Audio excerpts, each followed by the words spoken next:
told you a lie the other day. Well, a lie is not quite the right word, but I told you a falsehood. Not an intentional one, just sort of an error of omission.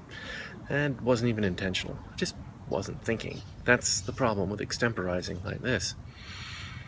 I said I didn't really know why I was doing this, and that's not true. I do know why I'm doing this. I'm doing it as a form of practice. I'm learning the techniques of how loud I should talk, where it's appropriate, can I fix volume? Like, for example, I'm not talking very loud now, even though I'm outside and there's no one around, and I shouldn't be worried about talking normally. And I'm just using the phone, so we've just got the microphone. I don't have the Zoom with me at the moment. So the question is, why am I doing this? I'm doing it to practice, and I'm doing it to practice for an upcoming trip to Taiwan we have for my brother-in-law's wedding in July. And I've tried to document that process in the past, the trip, and I've always done it from the documentary maker standpoint, and I haven't done very well at my planning because we're really on the go all the time, and you can't have a team of fixers there getting shots set up for you, and you really have to do it on the fly. And I haven't been trying that approach. So this time, that's what I'm going to try. I'm going to try to do this from a first-person vlogging style standpoint to document my trip to Taiwan. And I've been watching other people's vlogs, and I've noticed that with time they improve, sometimes. They learn what works, what doesn't work. Should they hold it this way? Should they hold the camera that way? Should they walk and talk? If they do, what kind of movements are acceptable and what aren't. And they do improve with time, and that's what I'm hoping to do. So this morning I made a mistake, a blunder of epic proportions. And that's that tell instead of show. So show, don't tell, which is the way you normally hear it in television. Show, don't tell.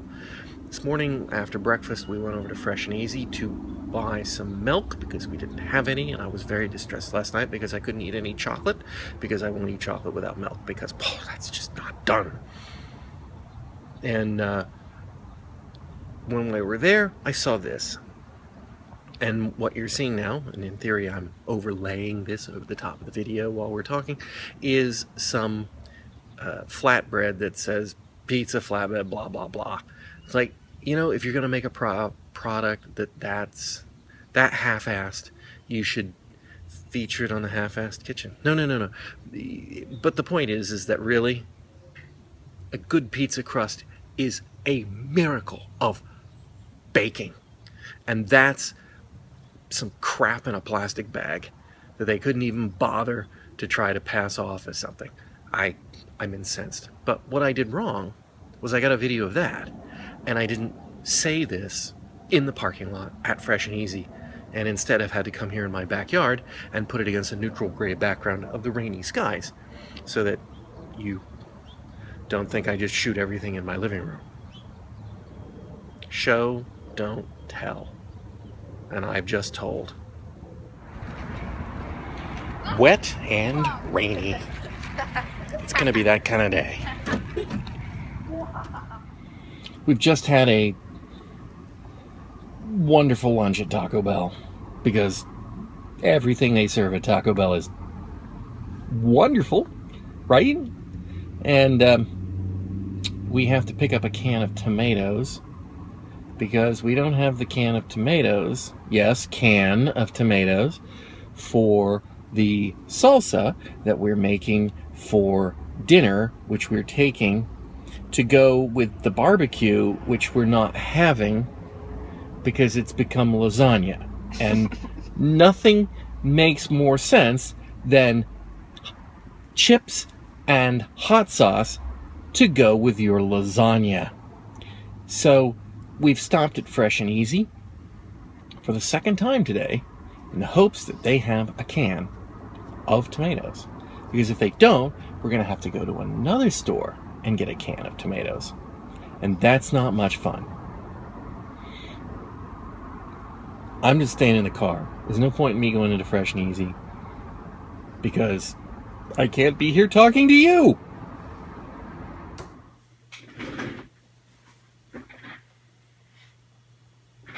Well, this is the big day. We've started. We've opened registration for summer camp this summer, and I always get the privilege of spending the first money because after I've gone through registration and I've gone through all the testing, then I get to open registration, and before I tell anybody it's open, I register my own kids. Not because I don't think they're going to get in, because I'm pretty sure my kids are going to get into the registration, but because I'm the guinea pig. I put in the kids, I get the multi-kid discount, I get the early bird discount, I make the payment setups, buy some extra t-shirts, go through the whole thing, get the forms back in. Even though I've uploaded the right forms, I want to make sure that it's sending me the right forms and they get the right registration forms and medical forms and all that stuff to fill out. And then, once I'm satisfied with that, then I can tell the world that it's available. But I'm telling you right now that it's actually available. So if you wanted to go to Camp Quest, Arizona, 2015 session, as of today, January 31st, it's actually open. Shh, don't tell anybody. It's not supposed to be open until tomorrow. That's, because February 1st, that's such a big day. Anyway, but this is our second year using the registration software that we use, and already I can tell it's so much easier this year because all my information's in it from last year. I just pick which kid I want to register and information like what meal plan they want and what size clothes, although that's bad because my kids have gotten bigger, and so if parents by default choose last year's clothes size, they might be getting the wrong size t-shirt. But apart from that, it's looking pretty good. Well, this is pretty much going to put the end on my day today. We're heading out for dinner with friends, and we go towards these mountains, and then we go up over around these mountains, and then on the other side of these mountains, and then way, way out in the boonies, that's where they are.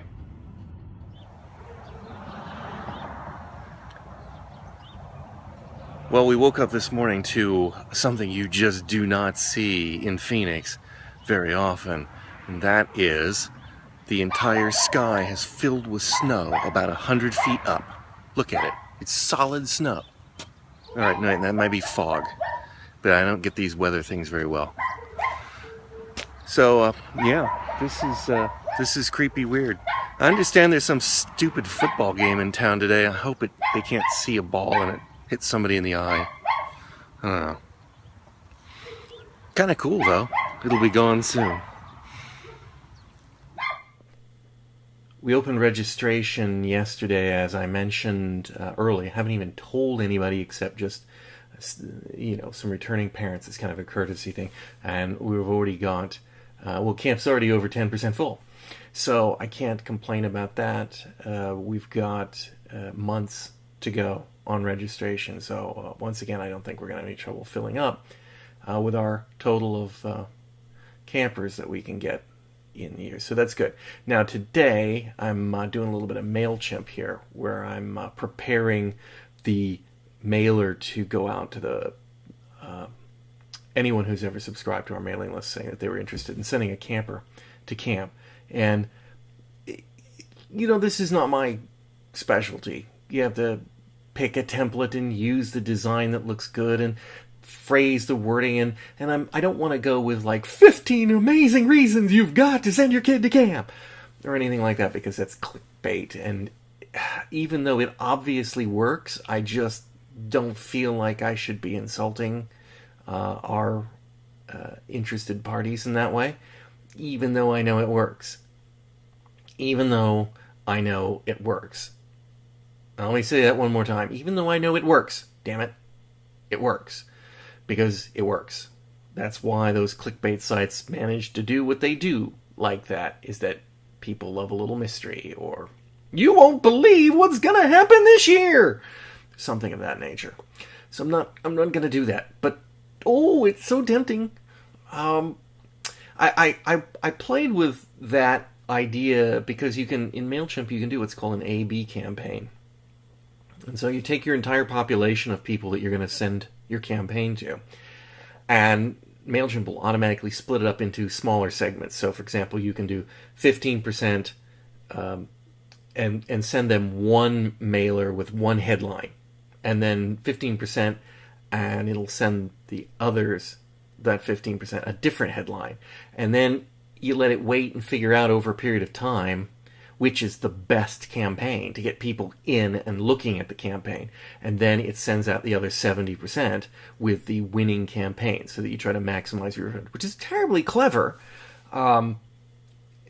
Perhaps not like earth-shakingly new or anything like that, but it's terribly clever and it's a nice tool to have. And I'm so tempted to try one of those clickbait headlines. Just so I might do it later in the year after we've begun to, there'll be an initial flurry of registration, then it'll tend to taper off, and then it'll pick up again as summer gets here, because it is a little early for figuring out what you're going to do with your kids for the summer. So anyway, so I've got to get that out today, because today is the day that registration opens, even though it was open yesterday, right? But so we'll get that out. That goes out to the general population. It hits the Facebook, it hits the social media, etc., and we'll go from there.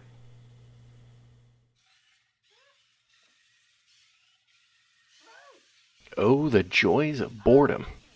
The kids weren't allowed to play iPad or computer this morning, and so instead of complaining about it, they finally did something and broke out their robotics kits from their robotics summer camp. And they built themselves a couple robots, and they set up a robot sumo competition. After they got bored with that, they set up a robot soccer match where they played a best 2 goals out of 3 game. It was all over pretty quickly.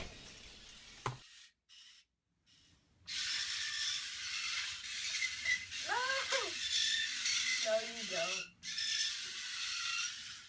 Well, oh.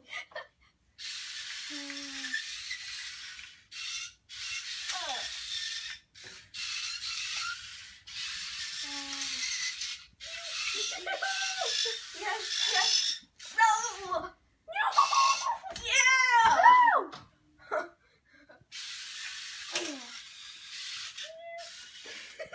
Yeah. Go. Go.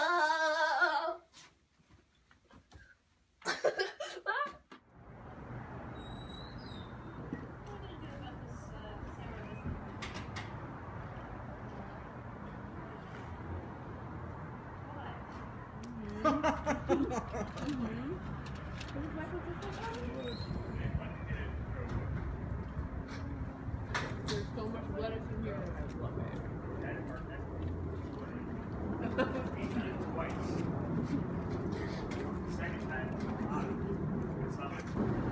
Gotta talk fast. We're at Chipotle for lunch. Everyone else has gone in afterwards for some yogurt, but I'm out here because I don't want any yogurt. And this is the first time since we've been here that the outside area is open, and I'm not feeling ridiculous talking to my phone. It is a stunning day today, which is kind of a shame considering that football thing going on, but it's really gone all out today for the beautiful weather in Phoenix. Actually, when we arrived, there was nobody out here, and we thought, oh, we'll eat outside because it's really nice. And then when we came out, somebody had taken this great big long table, which I'm showing you the picture of, and they'd sat right in the middle of it, the inconsiderate jerks. Why wouldn't you sit at the end? Why would you not do that? That was the only considerate way.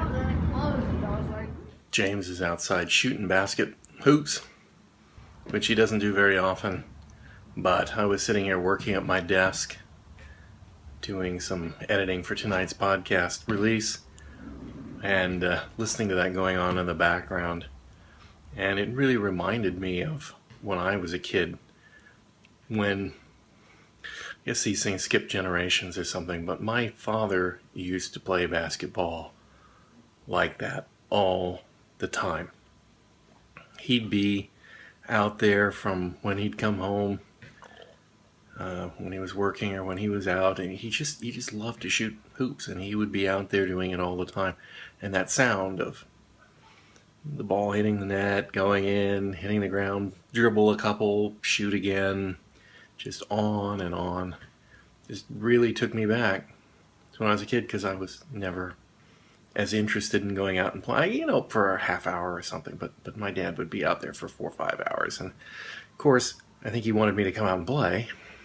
It was really the only game he enjoyed playing, except for certain card games. But it just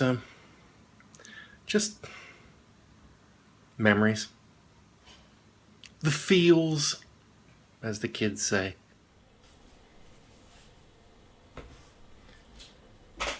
I've just put the finishing touches on this week's podcast and posted it to the interwebs. And those go out at midnight Arizona time, so it's got 2 or 3 hours to go. And then it will be loose on the world. Our last look at the TV series UFO. And I'm gonna miss it. We've been doing it since 2010, if you can believe that. A long time. A little bit annoyed. I've got a halogen light here in this room, and I just came in to do my work on the podcast and flipped the light on, and it blew out, which is not such a big deal, except that I just replaced that within the last 4 months, and they should normally last a lot longer than that, so I'm not happy with that at all. So anyway, podcasts. Weird things, those, really. We've been doing this for, at least 2010, and probably further back. I'm not actually sure how long we've been doing this. We might actually be coming up on our 5-year anniversary here very soon. I suppose I should look at it. I listened to a few. I mentioned the Doctor Who podcast the other day. They run such a strange gamut of things. I had to go out and get some Parmesan cheese for dinner tonight because we were having spaghetti and meat sauce, and we didn't have any Parmesan cheese. And I was listening to a podcast of a friend of mine, and I was marveling at the fact that I'm driving down the street in Arizona in the dark, listening to someone in Australia killing fruit flies with a tea towel. Now that is riveting, non-mainstream kind of stuff. And you just will not get that on regular FM radio. I mean, it's just not going to happen. I tease. But in fact, he was killing fruit flies with a tea towel. So, pretty much puts the end of the day today. We got the registration going. I got the mailing going out to people. We got financial aid applications up and going. I think it was a good day for Camp Quest Arizona, and we got quite a few registrations this weekend. So I'm pleased. I think we'll call this a day and pick up tomorrow with another exciting episode of Tedium Unlimited.